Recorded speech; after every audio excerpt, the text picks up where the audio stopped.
Vampire Killer, known as Akumajō Dracula in Japan, is a platform adventure game produced by Konami and released in 1986 for the MSX II computer platform in Japan, Europe, and Brazil. It was in development around the same time as the Nintendo Entertainment System game Castlevania, which shares the same title in Japan.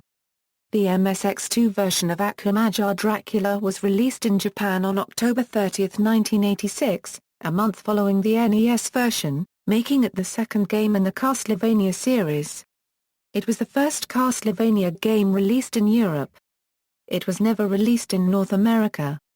In contrast to the more traditional platform gameplay of the NES Castlevania, the MSX Vampire Killer was instead a more open-ended platform game. The game's non-linear design had a similar structure to Metroid, released that same year.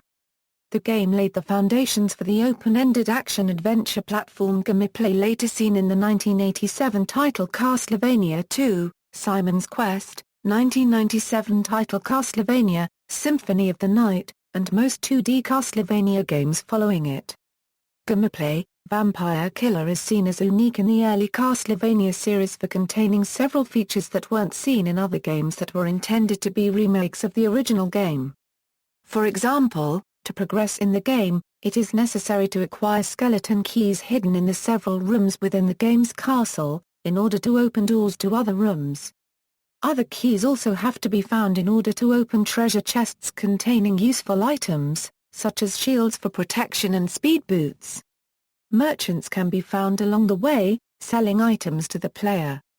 While containing considerably different gameplay than the original Castlevania, both games share most of the same background settings, enemies and music.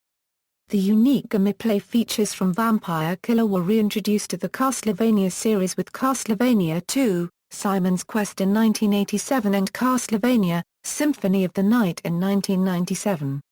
As with many other MSX titles such as Metal Gear and Contra, the action takes place one screen at a time in a fashion similar to the original Legend of Zelda for the NES. References